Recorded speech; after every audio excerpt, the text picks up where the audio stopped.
राधे राधे सभी भक्तजनों को स्वागत है हमारे YouTube चैनल DBG ननाखेड़ा भजन संध्या में। आपसे अनुरोध है जो भी वीडियो आपके पास आती हैं वो पूरी देखें और यदि आपको पसंद आए तो आप लाइक और कमेंट करें और इसके साथ साथ आप इस चैनल को सब्सक्राइब करें और बेल आइकन घंटी दबाना जरूरी है जिससे कि आपको नए नए हमारे प्रोग्राम मिल सके। धन्यवाद।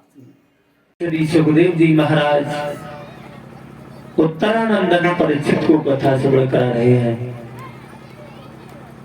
जैसा कि आप अभी श्रवण कर रहे थे भगवान कन्हैया के बारे में। भगवान कन्हैया का अवतार भोजराज कंस की जेल में मथुरा में हुआ था। बधाई गोकुल में बजी। उधर कंस को चैन नहीं है और चैन पड़े भी कैसे सज्जनों, जिसे ये पता लग जाए कि हमारी मौत उसके हाथ होनी है तो खाना खाने की तो कौन कहे, किसी की बात भी अच्छी नहीं लगेगी। कंस ने अनेकों राक्षसों को भेजा लेकिन कन्हैया ने उन सब का वध किया। किसी राक्षस ने कंस को जाके ये भी नहीं बता पाया कन्हैया गोरा है या काला है, मोटा है या पतला है। जो जाता है वो वहां का वहीं रह जाता है। कंस बड़ा दुखी रह रहा है। इधर भगवान कन्हैया जब थोड़े सयाने हुए हैं तो सबसे पहले इनका काम माखन चुराने का रहा है, माखन चोरी करने का रहा। एक बात और भी बता दें सज्जनों, जब भगवान कन्हैया बाबा नंद के यहाँ गोकुल में रह रहे थे तो बाबा नंद बड़े दुखी हैं। सोचते हैं ये कंस पता नहीं हमारे बच्चों के पीछे क्यों पड़ा हुआ है। तो बाबा नंद ने उस गोकुल धाम को छोड़ दिया है। एक तुलसी का वन है, उस तुलसी के वन में जाके रहने लगे हैं। आज वो तुलसी का वन वृंदावन के नाम से जाना जाता है। भगवान कन्हैया जब वृंदावन में रह रहे हैं तो इनका सबसे पहला काम माखन चुराने का रहा है। गोपियां शिकायत करने मां यशोदा के पास आती हैं लेकिन भगवान कन्हैया अपनी आदतों से बाज नहीं आते हैं। एक दिन दामा ने भगवान कन्हैया से कहा है, श्याम तुम दूसरों के घर में माखन की चोरी करते हो, दूसरों के घर में जाकर मटकी तोड़ देते हो, खुद अपने घर में माखन की चोरी करो तब जाने।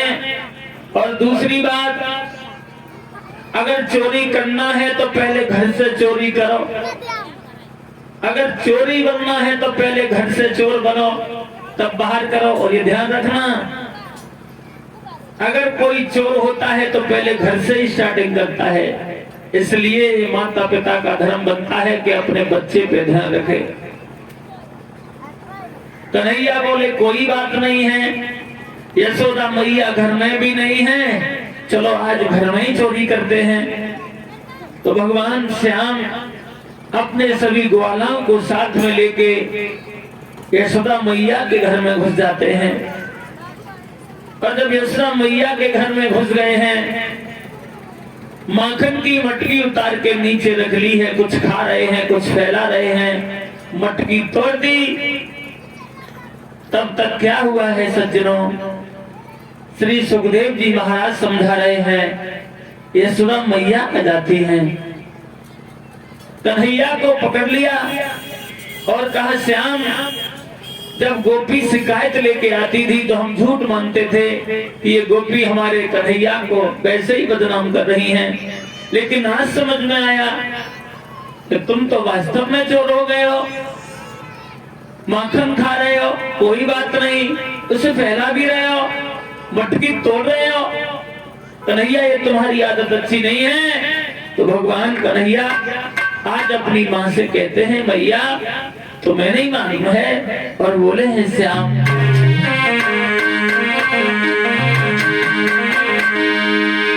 कि मैया मोरी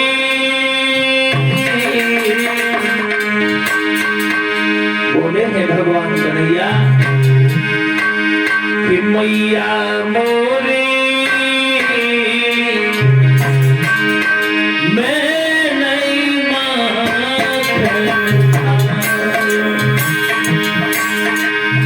मैया मोरी मैं नहीं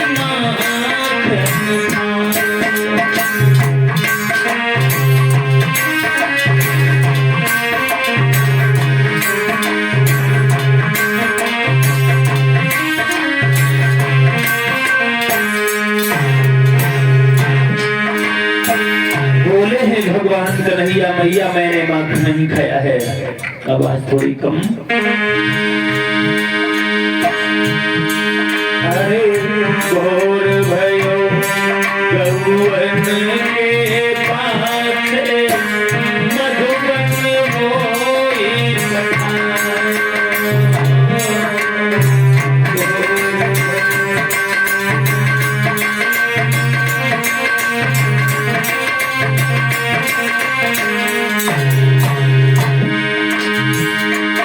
अरे भोर भयो गौवन के पाछे मधुबन मोई पठान।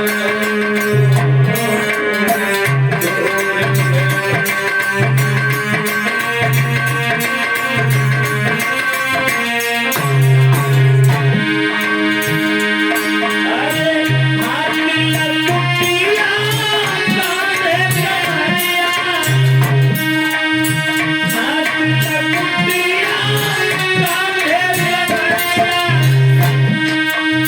साँझ पड़े घर आए होइया होई मैं नहीं मानते होइया होई मैं नहीं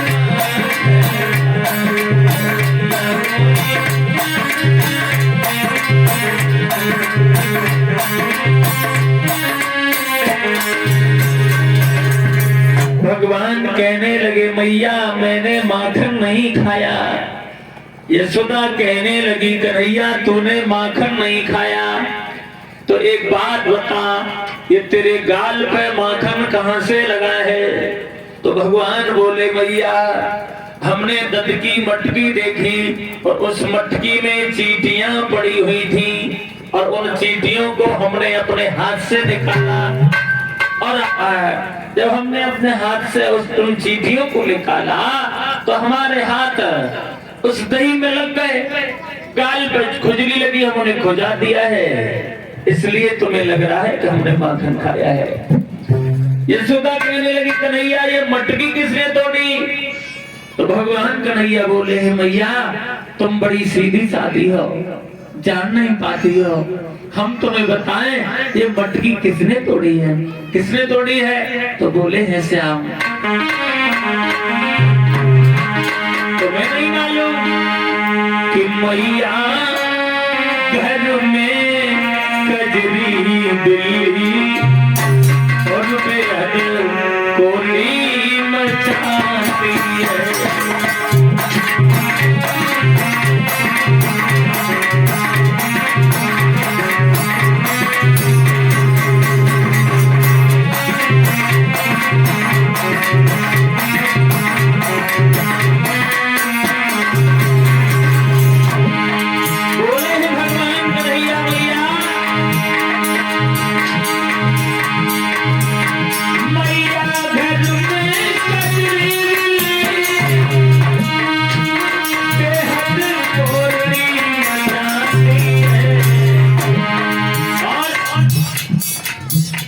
वो बर्तन तोड़ गिराती है,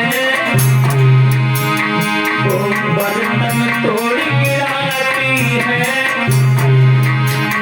तू मेरा नाम लगाती है।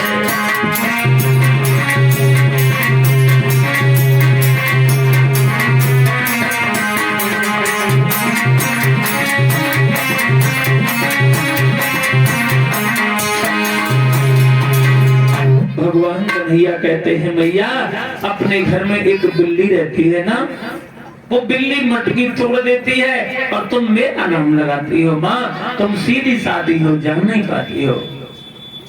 यशोदा कहने लगी श्याम बातें तो बहुत बनाना जानते हो, आज छोड़ेंगे नहीं। आज कन्हैया को मैया ने पकड़ लिया, भगवान श्याम को अपने हाथ में पकड़ लिया है और ग्वालाओं से कहा ग्वालाओ तुमने हमारे श्याम को चोर बना दिया, तुमने हमारे कन्हैया को चोर बना दिया। तो दामा नाम का सखा कहने लगा मैया तुम हमसे कह रही हो, हमें पूछो कि तुम्हारे कन्हैया ने हमें कितना बड़ा चोर बना दिया। बोला है दामा भगवान कन्हैया की शिकायत करता हुआ मां कि मैया तेरा गिरधारी।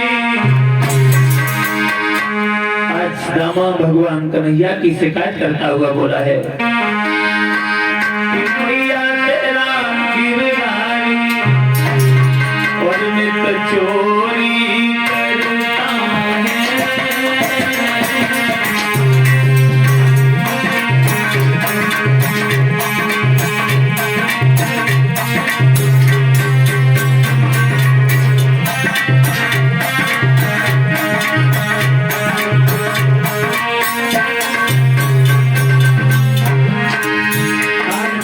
भगवान कन्हैया की शिकायत करता हुआ बोला है मां ओ मैया तेरा गिरधारी नित चोरी करता है। संगनाए जाए जाके बोले संगनाए जाए जाके तो गुस्सा हुई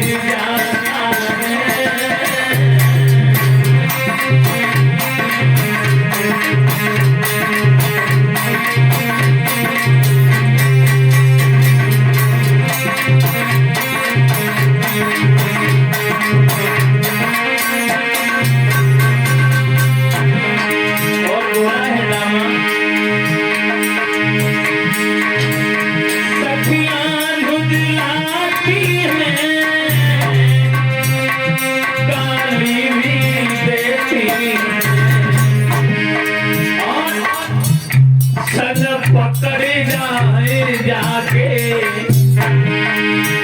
संग पकड़े जाए जाके मेरे को लज्जा देती है।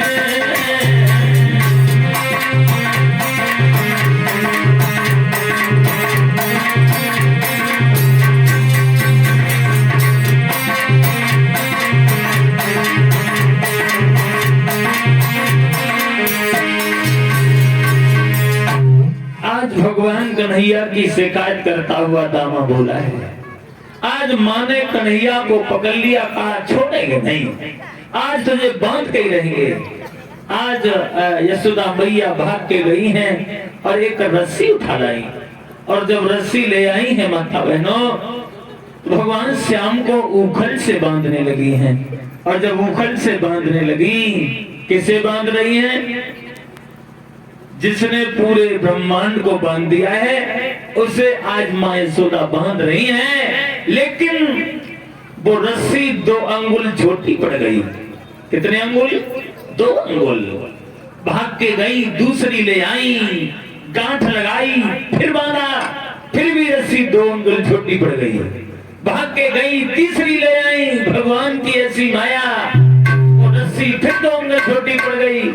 कहने का मतलब है पूरे मोहल्ला की रस्सी ले आई लेकिन हिसाब ही नहीं बने। यशोदा बड़ी परेशान हो रही है, वहां समझ में नहीं आ रहा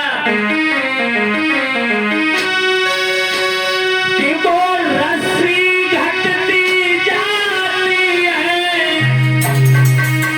और या अंग उठाते जाते हैं। यशोदा झुझलाती जाती है,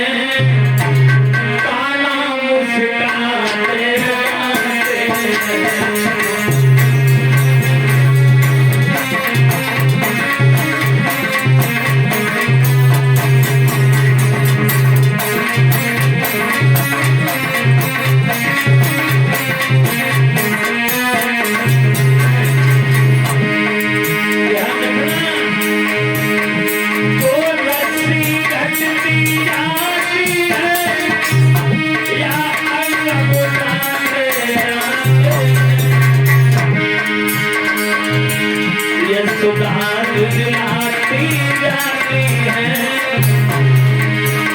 मोहन मुस्कान दिलाते हैं।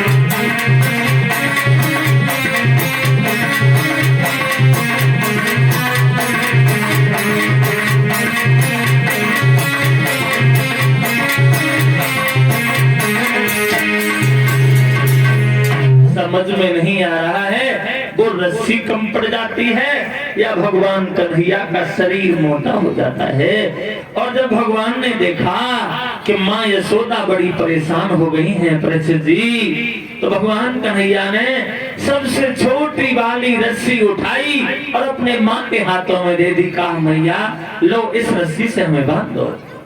तो आज यशोदा मैया ने कन्हैया को उखल से बांध दिया है और यशोदा माँ तो अपने गृह कार्यों में लग गई हैं, घर का काम करने लगी हैं। उधर भगवान कन्हैया ने क्या देखा, माँ यशोदा का ध्यान इधर नहीं है, तो भगवान ने उस उखल को लुढ़का दिया है, जमीन पे गिरा लिया, उसे खींचते हुए आगे चले।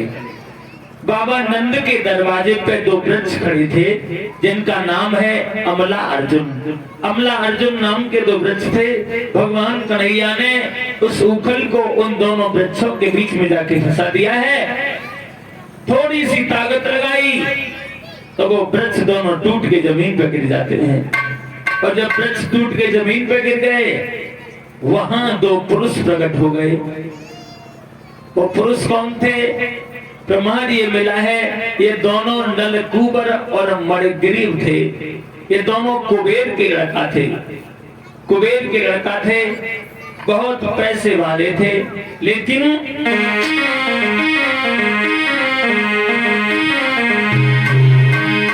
दोनों कुबेर के बेटा थे, धनवान मगधी अभिमानी के।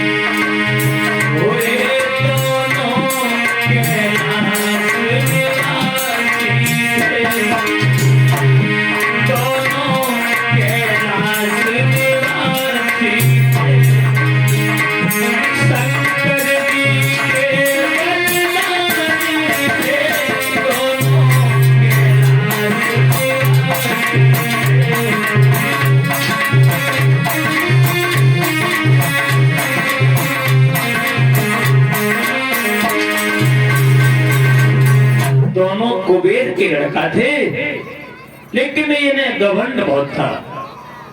दोनों शराब का सेवन करते हैं, मांस मदिरा का सेवन करते हैं। अपनी पत्नियों से कहते हैं आज चलो हम और आप सरोवर में नगिन होके नहाएंगे। नगिन होके पत्नियों ने बहुत मना किया, लेकिन शराब के नशा में दोनों झूमते जा रहे हैं और पत्नियों से कह रहे हैं चलो आज हम और तुम सरोवर में नग्न अवस्था में नहाएंगे। और ध्यान रखना सज्जनों, हमने उस दिन भी बताया था आपके यहाँ पीना तो दूर की बात है, कोई जानता भी नहीं होगा ये शराब होती क्या चीज है। लेकिन हम बता रहे हैं शराब और बुद्धि में बैर होता है भक्तजनों।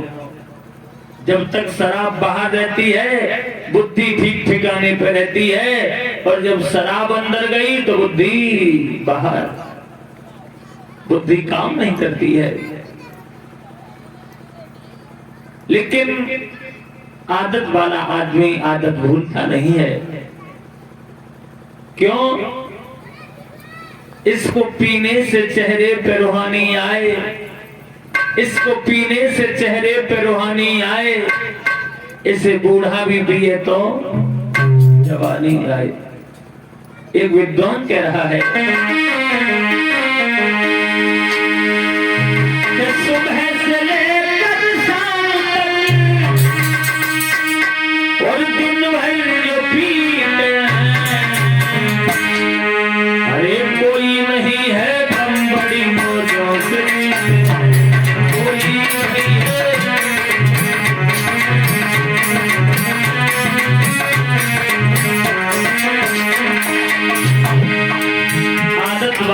आदमी कभी आदत भूलता नहीं है परीक्षित जी। क्यों? अरे घर के चाहे नाराज हो, रूठे चाहे परिवारी, और भाई कहे बोली चाहे मारे वो घरवारी, जब तक पड़ी है पेट में बिल्कुल है गम नहीं, और जिला के अधिकारी से बिल्कुल भी कम नहीं।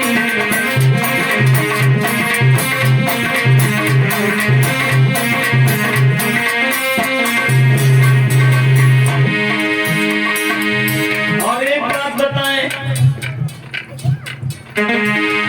अरे सबसे पहले दारू के सुनेली फायदा, हम फायदा बता रहे हैं, नुकसान नहीं। अगर नुकसान बताएं तो लोग कहते हैं ये बुराई कर रहे हैं, हम फायदा बता रहे हैं। दारू में एक खासियत है, आप लोगों ने देखा होगा, दारू कभी किसी को छोटा बड़ा नहीं मानती है। अज्ञान पिए तो नशा, विद्वान पिए तो नशा, धनवान पिए तो नशा, कंगाल पिए तो नशा, कोई भी पिए सबको बराबर मानती है, सबको नशा ही करती है। वो सबसे पहले दारू के सुनेली फायदा, और जो भी इसे पिए करती है कायदा, है हिम्मत की धनवान पी के डर नहीं लगता, चाहे बुनिल हो इंसान पी के।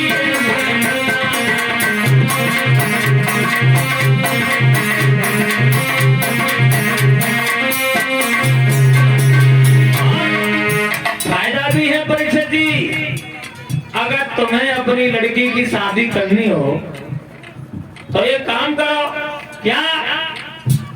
लड़की की शादी करने में पैसा जो हो कम, तो ज्यादा नहीं, जेब में थोड़ी सी रखो दम, लड़का वाले को थोड़ी सी पिला दीजिए, यदि हुए ना नशा थोड़ी और दीजिए, लाखों की बात छोड़ के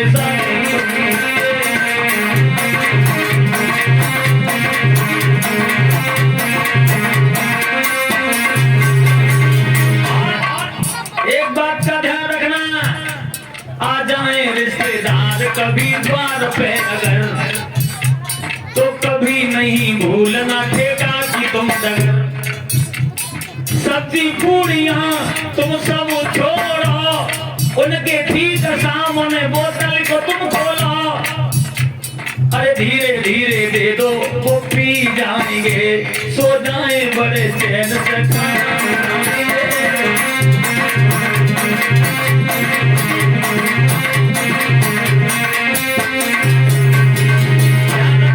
अगर रिश्तेदार आ जाएं, उन्हें तुम कितनों हलवा पूड़ी खवा, रबड़ी खवा, तुम्हारा नाम नहीं लेंगे, बस थोड़ी सी लगवाए दो।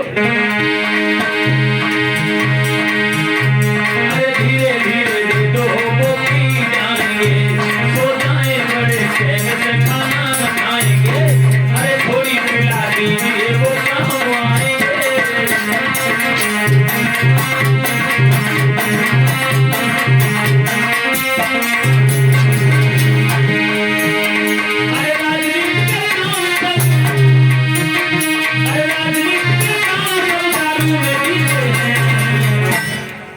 कोई नहीं है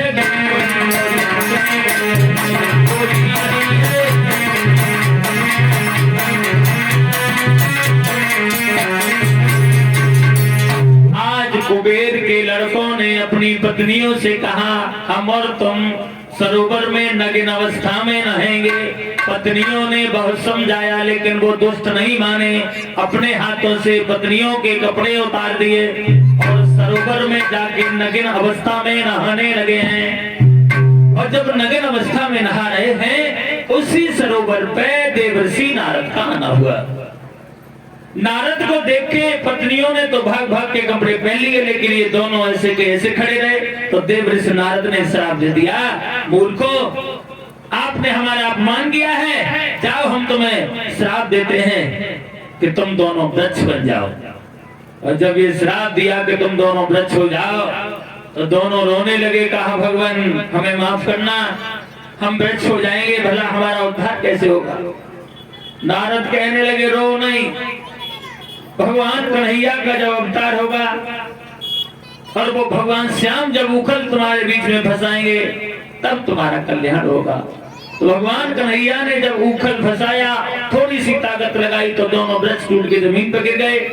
वहां दो पुरुष प्रकट हुए, नल कुंवर और मणिग्रीव, भगवान श्याम के पैरों में गिर जाते हैं। उधर स्वर्ग से विमान आया है, उस विमान पे बैठ के वे दोनों परम धाम को जाते हैं। इधर यशोदा ने देखा कन्हैया को हमने उखल से बांध दिया, कहां गया? भाग के देखा तो दरवाजे पे दोनों वृक्ष टूटे पड़े हैं। आज यशोदा मैया अपने देवताओं को दोहाई देने लगी, प्रभु आपने आज हमारे कन्हैया को बचा लिया। उन्हें कहाँ मालूम है कि जगत का पिता तुम्हारे आंगन में खेल रहा है। आज माँ यशोदा ने श्याम को खोल दिया है, कहा है बेटा मुझे माफ करना। भगवान कन्हैया इधर बाबा नंद के आंगन में रह रहे हैं, लेकिन उधर कंस को चैन नहीं है। एक दिन भगवान मुरली मनोहर ने क्या देखा है माताओं, कुछ गोपियां जल में नग्न अवस्था में नहा रही हैं, सरोवर में नग्न अवस्था में नहा रही थी। तो भगवान मुरली मनोहर ने उन गोपियों के वस्त्र चुरा लिए हैं, कपड़े चुरा लिए और कदम के पेड़ पर चढ़ जाते हैं। एक गोपी जब बाहर निकल के आई और कपड़े दिखाई नहीं दिए हैं, उसकी नजर कदम के पेड़ पे गई है। तो उस गोपी ने और गोपियों से कहा है बहन आज तो कन्हैया ने कमाल कर दिया। क्या हुआ? तो बोली है सुनो,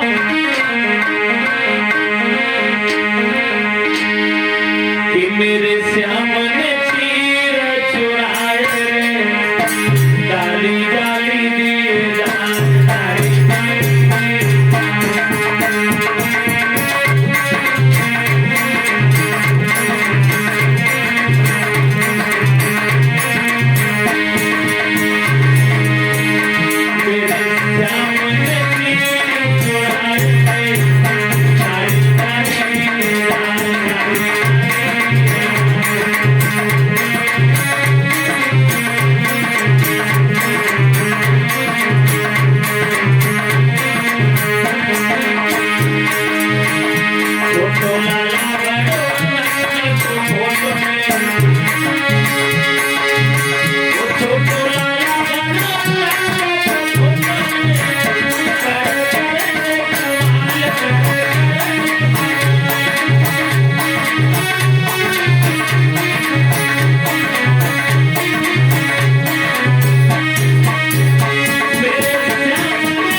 श्याम हमारे कपड़े उठा ले गया।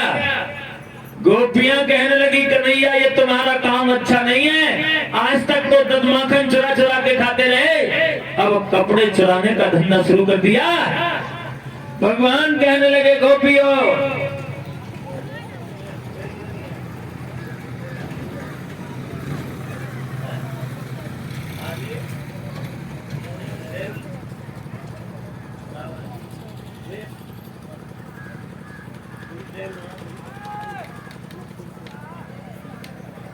ध्यान रखना भक्तजनों, भगवान कन्हैया कहते हैं गोपियों तुम जिस जल में नग्न नहा रही हो, इस जल में कौन रहते हैं? परीक्षित जी